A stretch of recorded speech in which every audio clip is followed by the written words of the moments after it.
about it. Yeah, no, I know. Yeah. So, yeah, no. So we have most of the ideas for everything, like artwork and videos are out. The label are really good like that. They come to us and say like, what are your initial ideas, and we give them a set of ideas, and they actually take to people who know what they're talking about, who will be like, you know, go, well, you can do this, you can do this, and you can do that. So even for, let's say, selection of, did you want that to be the first single? No, actually, there were two songs we wanted. There's a song called Famous, which is probably the poppiest song, and this is where everyone wants to be on TV. It's called Forget Audrey Hepburn, Forget Betty Davis, I Want to Be Known Just for Being Famous. It's like the chorus line. And we thought that would be a good, because it's like a real big killer, almost like four on the floor, big pop song. And then there's this love song, which is kind of like a ballad, sort of big epic song. So we like the label just said, we really love this song. We think it's a great way to come back, because it's typically Scout for Girls, but also it's like a bit bigger, and it's a big bold, like with Scout for Girls, people think she's lovely, it's got a sort of a newer, bolder sound. So it's like a rediscovery, because we've been away, because we spent a year writing it. They were happy to go with something a bit new. That sounded great. I mean, I saw a lot of the songs. Your Union Chapel. No, it sounded really good. And that was pretty rubbish, actually, because we did that, and it was all acoustic. And we had a brand new guitar, like our usual guitars didn't do it. So it was, but then that's the strength of a good song. We wanted to make sure with this album, every song would work just as an acoustic, because you've got a strong song there if you don't have to rely on production. We thought if we can make every song sound great, if it's just the three of us with acoustic guitars and bass and shakers just singing, by the time we take it to proper studio and work with someone like Andy Green, who we think is one of the best producers in the world, he'll just make it sound 10 times better. Yeah, no, brilliant. And I've always thought that She's So Lovely. I mean, every time I remember I heard it a bit before it came out, we was coming to see you lot.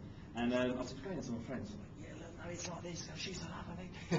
And I remember when they said that they heard it, they go, bloody hell, I was expecting it to be a real sort of punk version, the way you were singing it. You ever thought of doing a sort of a punked up version of it? I don't know, literally, the way we're playing it now, it is kind of pretty rocky. We did when we were in Germany. We've got like a wicked label out there, but the record didn't come out till quite late. So we got some really good festival slots, and we were on this. It's called Rock and Ring and Rock and Pub. So it's a big rock festival. It's like, I suppose it's as near as it gets to Glastonbury. It's probably like their Reading and Leeds. And because we're quite like a poppy band, but we also, I think the best way to describe us is like one of our crew said, who works with like bands like the Wild Hearts, like proper rock and roll bands. He goes like, you're the most rock and roll band who I know, but you're a pop band. We play like that. But when we did that, because it was quite a rock crowd, I looked out and there's like 20,000 like metalers. We just said to Cameron, who was playing guitar at the time, I said, mate, just crank it up. And then on the edge there, it's like, it's like a rock version. And now live, it's pretty full on, isn't it? Yeah, because we were thinking that Music News maybe just sort of charity single, just rock it up with the. Would you give us your blessing if we tried to sort of punk it up? Can we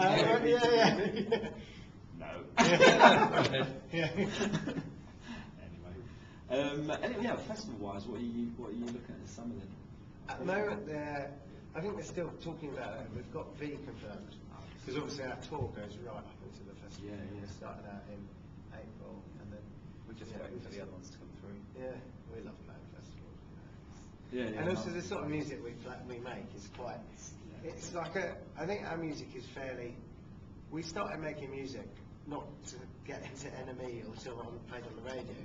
We wrote our music for our mates who came down the pub, whether they were like really into their music or just people who, buy a couple of CDs a year.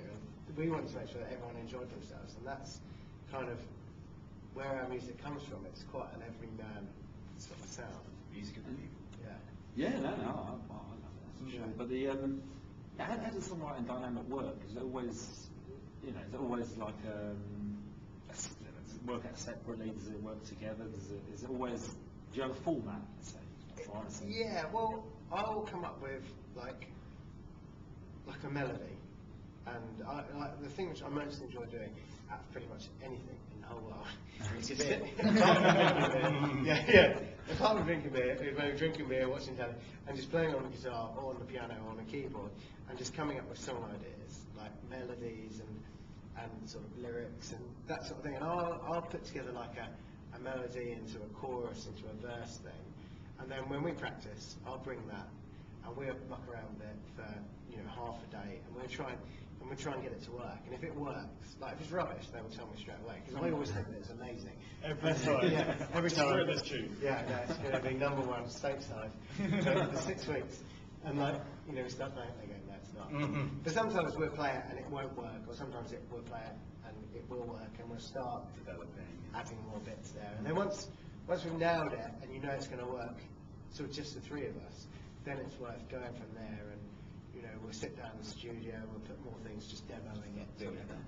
And then sit down and then really work on the lyrics, which is what we've tried to do, like with this new album. We've really tried to develop our songwriting. Like we really sort of concentrate on on the arrangements, the lyrics, the production, and try to get something which is big, but it had like a bit of depth to it, and sort of it's a bit more a bit more more developed sound. Yeah. From because some people may have said that some of the songs on the first album may have sounded a little bit similar. I totally disagree, I have to say. Yeah. But it's just nice to not make it sound more mature or use any of those growing up words, but just develop the sound so you've still got the big pop hits, but you've also got something a little bit different, just to kind of draw people in. Yeah. I mean, when it went to #1, obviously we must have been over the moon, but I remember the moon under the table, I think. We were actually all on holiday. The album's been out for like 3 months. We've spent literally 6 months working our asses off, like grafting, promoting the sound, like we did that. We were touring it, but we were playing it anywhere, unions, toilets, venues, doing any promo, and then at Christmas, like the whole music industry closed down, and they said, right, that's it, you got 2 weeks off. Went on holiday, and we came back, the album was #1. Yeah. To do anything. We're going on holiday next week. We should do, yeah. And what about stateside? Is that, how are things sort of working out over there? We haven't even put